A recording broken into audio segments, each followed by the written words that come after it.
एक समय की बात है, राज्य में एक महिला जो बेहद ही खूबसूरत थी, लेकिन वो सम्मोहन शक्ति में बड़ी कुशल थी।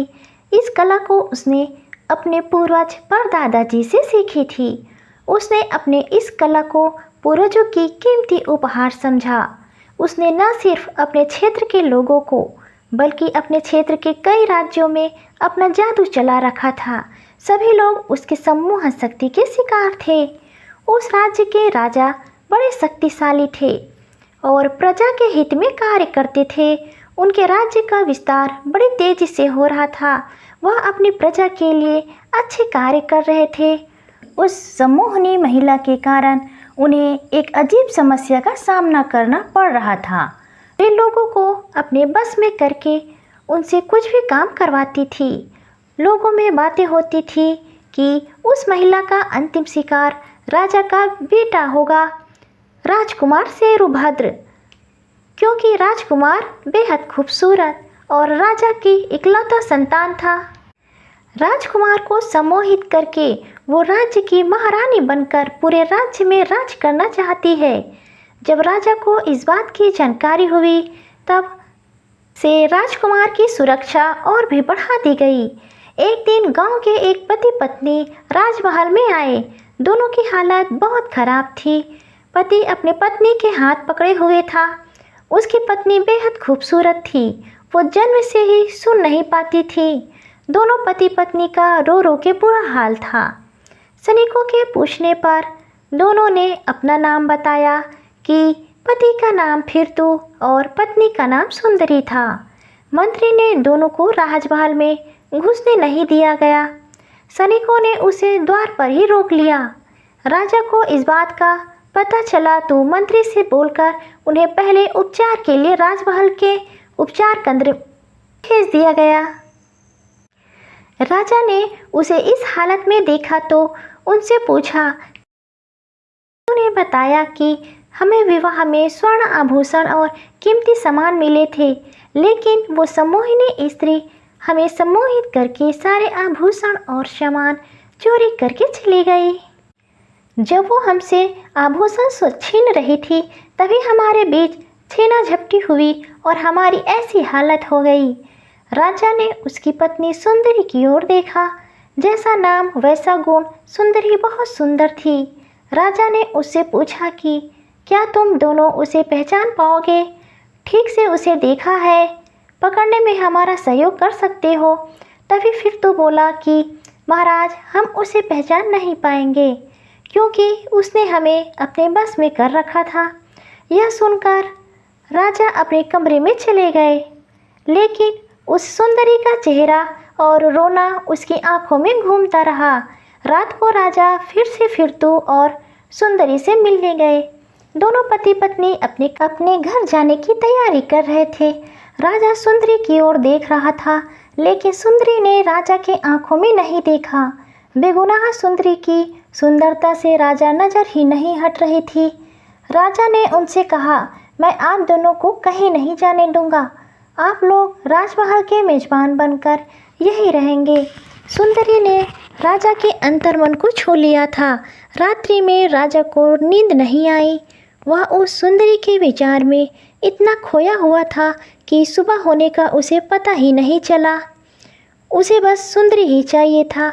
सुबह राजा सुंदरी के कमरे में जाते हैं और सुंदरी से कहा कि जब से मैंने तुम्हें देखा है, तुम्हारी सुंदरता ने मेरे हृदय को चीर दिया है। तुम्हारे विचार मेरे अंतर्मन में छाया हुआ है, जो मुझे सोने नहीं दे रहा है। अब मैं तुम्हारे बिना एक पल भी नहीं रह पाऊंगा। क्या तुम मेरी रानी बनोगी? आश्चर्यचकित होकर अब सुंदरी की बड़ी बड़ी आंखें पहली बार राजा की आंखों में देखने लगी। राजा को जैसे उसकी दुनिया ही मिल गई। राजा से रहा नहीं गया और उसने सुंदरी को जोर से पकड़ लिया और उसे गले लगा लिया।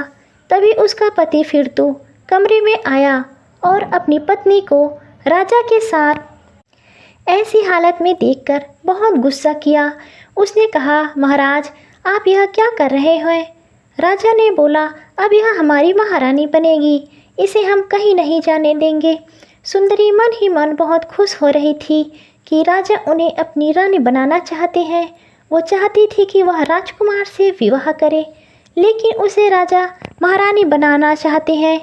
लेकिन पति के सामने शर्म से अपने पति के पीछे छिप जाती है। राजा को उसकी पत्नी इतनी पसंद आई कि वह उससे जल्द से जल्द विवाह करना चाहता था। राजा ने अपने वजीर से कहा कि कल ही उनका विवाह होगा, इसका प्रबंध किया जाए। यह सुनकर राजा पत्नी महारानी स्तब्ध हो गई कि राजा दूसरे विवाह करने वाले हैं। राजा के मंत्रीगण खुशी खुशी विवाह की तैयारियां शुरू कर दिए। तभी अचानक राजमहल के द्वार पर एक महिला बहुत रो रही थी। तभी सैनिकों के पूछने पर महिला ने बताया कि उसके पति को सम्मोहिनी महिला ने वश में करके कहीं छुपा दिया है। वजीर को अब शक होने लगा और सोचने लगता है कि राज्य में चोरी, डकैती, लूटपाट, लोगों का गायब हो जाना आदि घटनाएं हो रही थी, लेकिन उस सम्मोहिनी का पता ही नहीं चल रहा था। कोई भी व्यक्ति उसके बारे में नहीं जानता था। वजीर को शक होने लगा कि यह फिर तू की असली पत्नी है और राजा भी अब उस सम्मोहिनी के वश में आ गए हैं। राजा इतने सम्मोहित हो गए थे कि वह एक पल के लिए भी सुंदरी का हाथ छोड़ नहीं पा रहा था। आखिरकार वह सुंदरी ही सम्मोहिनी महिला थी जो दूसरे के पति को बस में करके राजमहल में आई है। सम्मोहिनी स्त्री ने भी अपने हाथों में राजा का हाथ पकड़े देख बहुत खुश हो रही थी।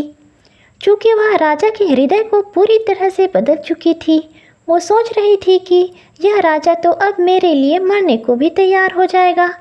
बस एक बार इनसे विवाह हो जाए। वजीर को भनक लग गया कि राजा को अब इस सुंदरी स्त्री के चंगुल से छुड़ाना होगा। वो भी किसी तरह राजा के पास गया और एकांत में कहने लगा कि महाराज, कल आपका विवाह है और विवाह के पूर्व कुछ रस्में होते हैं। उन सभी रस्मों को आपके विवाह में करना है, इसलिए विवाह के पूर्व आप राजमहल के महारानी के सिवाय सुंदरी के साथ एकांत में नहीं रह सकते। उस स्त्री ने महामंत्री वजीर की ओर देखा, लेकिन वह कुछ न बोल सकी। वजीर ने सुंदरी की आंखों में नहीं देखा, वो आंखें नीचे करके ही रहे। उन्हें पता था कि अगर एक बार उनकी आंखों में उसने देख लिया तो वो भी उसके वश में आ जाएंगे। फिर भी राजा सुंदरी के हाथ पकड़े हुए थे और वजीर की बात नहीं मान रहे थे। फिर महामंत्री ने कहा कि महाराज, यह सब एक दिन के लिए है। आपके सफल विवाह के लिए आप दोनों की आंखों में पट्टी बांधनी होगी। विवाह के बाद पूरा जीवन पड़ा है। राजा ये बात सुनकर वजीर के साथ जाने को तैयार हो गया और कुछ महिलाओं को आदेश दिया कि सुंदरी को आज पूरी रात जागना होगा, उसे सोने न दे। उसकी आंख में मलमल की पट्टी बांधकर उसे विवाह के लिए तैयार किया जाए। विवाह के पहले पट्टी न खोलने का आदेश दिया। सम्मोहिनी सुंदरी मन ही मन बहुत गुस्सा हो रही थी, फिर भी वह कुछ बोल नहीं पाई। उसने भी सोचा कि बस एक दिन की बात है, फिर राजा मेरे हो जाएंगे। तभी राजा वहाँ से चले गए। वजीर ने बड़ी चालाकी से अपने राजमहल के पार्क में घूमते हुए उसके कमरे में ले गए। वह राजा को अभी सच नहीं बताना चाहते थे। वो चाहते थे कि राजा उनकी बातों पर विश्वास नहीं होगा। उन्हें किसी तरह से सुंदरी रूपी सम्मोहिनी का सच सबके सामने लाना था। इधर राजा सुंदरी के प्यार में पागल होते जा रहे थे। उसने वजीर से कहा, आपको जो सही लगता है वो करे, लेकिन कल मेरा विवाह हो जाना चाहिए। इधर सम्मोहिनी विवश थी, क्योंकि विवाह जो होना था वरना उसका भेद खुल जाता, इसलिए वो चुप रही। राजमहल में राजा के विवाह मंडप सजाया गया। उसे देखकर महारानी को बहुत बुरा लग रहा था। राजा सजकर मंडप पर सुंदरी का इंतजार कर रहे थे। दुल्हन सुंदरी को लाया गया। आंखों में मलमल पट्टी बंधी हुई थी, सिर में मुकुट पहने हुए थी। फिर दोनों को मंडप पर बैठाया गया। विवाह शुरू ही होने वाला था कि वजीर और कुछ मंत्रीगण आग लग गया, भागो भागो चिल्लाने लगे, जिससे डरकर वह सुंदरी मलमल की पट्टी को तुरंत हटाई। जैसे ही कब को कुछ दिखाई नहीं दिया। वह पट्टी बांधी होने के कारण उसे पीड़ा हो रही थी और मंडप के आसपास हड़बड़ा कर दौड़ने लगी और उस महिलाओं पर जोर से चिल्लाने लगी कि तुम लोगों ने मुझे अंधा कर दिया, अब मैं तुम लोगों को नहीं छोड़ूंगी। जैसे मैंने राज्य के सभी लोगों को सम्मोहित किया है वैसे ही हाल तुम्हारा ही होगा। सारा मंडप बिखर गया। राजा भी सुंदरी की ऐसे शब्दों को सुनकर स्तब्ध रह गए। उसका सम्मोहन टूट गया। राजा ने कहा, तो तुम यहाँ हमें सुंदरी बनकर धोखा दे रही थी। हम तुमसे विवाह नहीं करेंगे। सम्मोहिनी को सैनिकों ने पकड़कर अंधेरे कारागृह में डाल दिया। वजीर चालाकी से आखिरकार वह सम्मोहिनी स्त्री पकड़ी गई। राजा के पूछने पर वजीर ने कहा कि उसकी शक्ति उसकी ललाट पर थी। मैंने एक रात के लिए मलमल की पट्टी में कोयले का चूर्ण मिलाकर उसकी आंख में बंधवाया और मुकुट पहनवाया, जिससे उसकी शक्ति कम होती गई। राजा ने राज्य और राज्य के लोगों को बचाने के लिए वजीर और मंत्रीगणों को धन्यवाद दिया और कहा कि अपने राजा की जान बचाने वाले तुम ही सच्ची वजीर हो। इस कहानी से हमें यह सीख मिलती है कि सभी व्यक्तियों को ईमानदारी के साथ अपना काम करते रहना चाहिए। वजीर की ईमानदारी से उसके राजा की जान बच गई।